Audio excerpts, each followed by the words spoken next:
Angin bertiup warga kerajaan dari positif ke negatif. Demikian juga cara bekerja angin itu, Roh Kudus. Di dalam Lukas 16 ayat 19, Yesus mengatakan tentang kebenaran, yaitu tentang orang setelah kematian. Tentang hidupnya dulu. Ada orang kaya selalu berpakaian yang terbaik. What you can imagine di dunia ini, semua yang terbaik. Dan setiap hari dia berpesta bersama 5 saudara yang lain. Mungkin arisan begitulah. Cuma sahabat mereka beribadah. Tetapi di pintu gerbangnya ada seorang bernama Lazarus. Sayang orang kaya ini tidak punya nama. Tidak punya nama artinya nggak punya karakter. Sebab seperti saya katakan, tema kita tentang compassion for the lost. Ini compassion for the needy. Orang yang membutuhkan. Lazarus ada di pintu gerbangnya. Sang kayanya orang ini, rumahnya ada pintu gerbang. Dan tentu ada anjing-anjing penjaga. Anjing-anjing tetangga yang datang menjilat borok daripada Lazarus. Dia ingin menghilangkan lapar dengan apa yang jatuh dari meja orang kaya. Namanya ingin, artinya belum pernah makan. Dia begitu kikir. Sampai dia tidak peduli. Bahkan dia tahu siapa yang ada di pintu gerbangnya. Namanya Lazarus.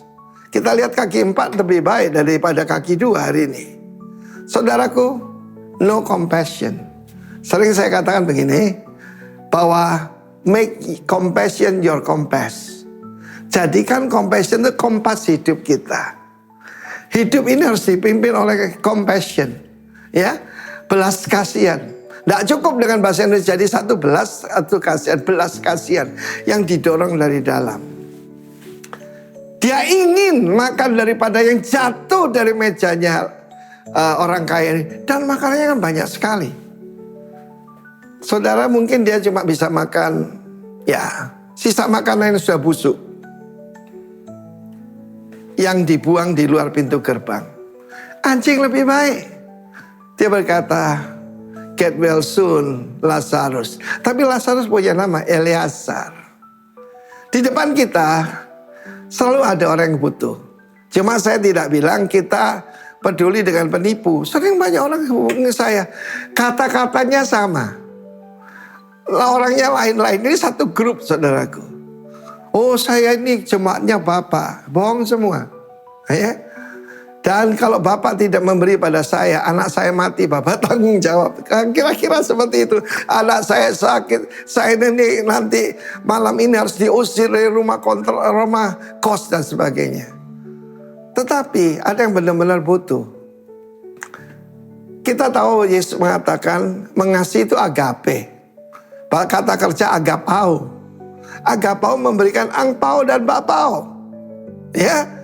Ini kata-kata saya sendiri, tidak ada saudara lihat di bahasa apapun. Saudara yang kasih Tuhan, tetapi dia hidup EGP. Emangnya gue pikirin? Emangnya gue peduli? Ketika mendekati yaitu pintu gerbangnya, maka dia berkata, tancap gas. Dia gak peduli. Bahkan dia tahu siapa namanya. Namanya Eleazar, artinya God has help. Tetapi dia tidak menjadi saluran berkat. Dia tidak berzina, tidak nyembah berhala, tidak menginginkan istrinya orang. Kenapa dia masuk dunia orang mati dan menderita? Belum neraka loh nih, baru dunia orang mati. Tapi si Lazarus juga tidak melakukan apa-apa, tetapi dia percaya Tuhan. God has help. Buktinya, tidak ada orang memberikan obat. Kaki 4 datang untuk menghibur dia. Tuhan bisa memerintah binatang, saudaraku. Lebih punya empati. Ternyata guguk lebih punya empati, saudaraku. Oke. Di depan saudara ada Lazarus. Pertama-tama ya sesama jemaat, kedua sesama iman, ketiga sesama kita. Tuhan memberkati. God bless you. Amin.